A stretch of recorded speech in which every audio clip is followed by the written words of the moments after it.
Good morning sir. ആ പോരെ, ഇരിക്കെ. വാ.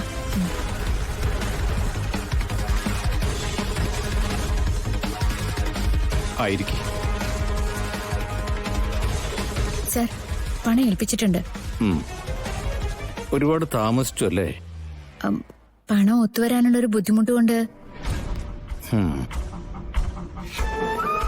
ഇനിയിപ്പോ കേസ് പെട്ടെന്ന് തുടങ്ങാം അല്ലേ സർ? ജോസഫേ,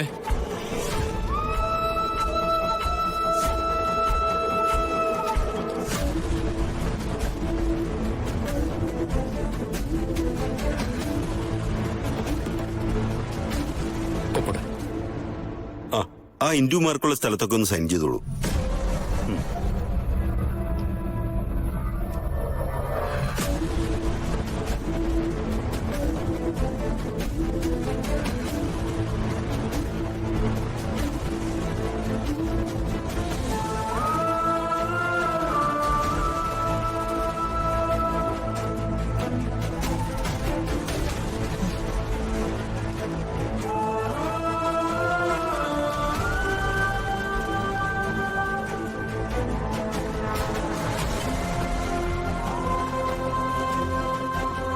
അപ്പോ കേസ് സ്റ്റാർട്ട് ചെയ്യുന്നു.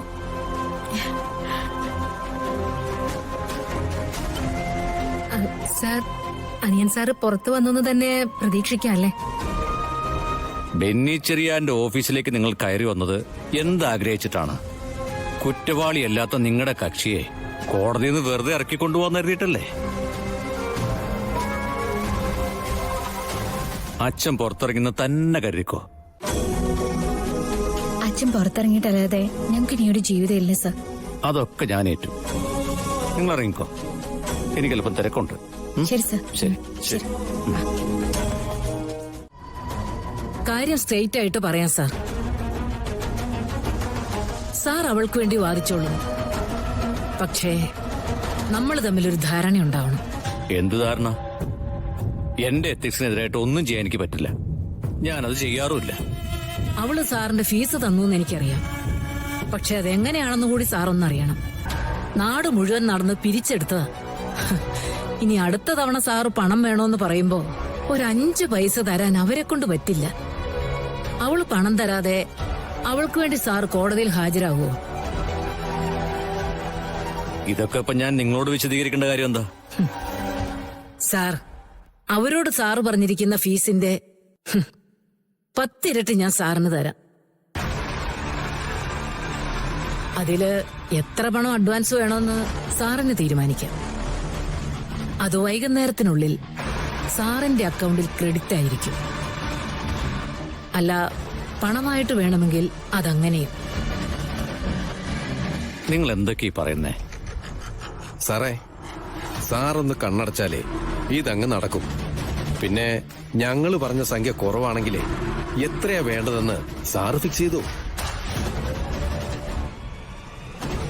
കേസിൽ ഞങ്ങൾ വേറെ അഡ്വക്കേറ്റിനെ വെച്ചോളാം. സാർ അവരുടെ കേസ് തന്നെ ബാധിച്ചോളൂ. പക്ഷേ അനിയൻ കുഞ്ഞ് ജയിലിൽ നിറങ്ങാതിരിക്കാനുള്ള ഉപായങ്ങള് മറ്റാരും അറിയാതെ സാറ് ചെയ്യണം.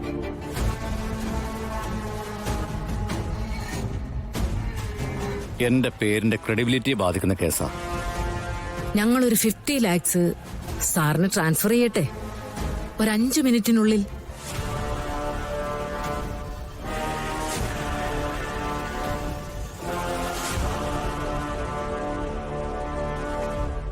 ചെയ്യാം അല്ലേ സാർ?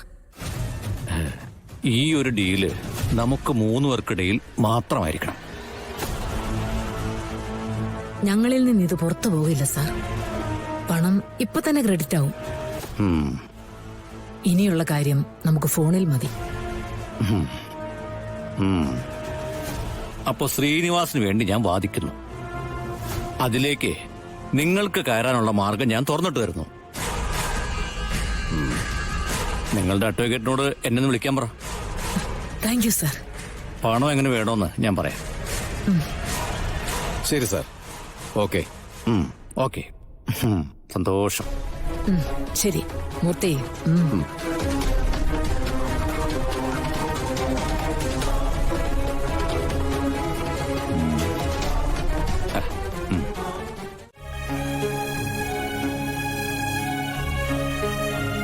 ആ കാശെണ്ണുന്ന യന്ത്രത്തിന്റെ അടുത്തുനിന്ന് പോന്നപ്പോ തന്നെ ആശ്വാസായി അല്ല കൃഷ്ണേ?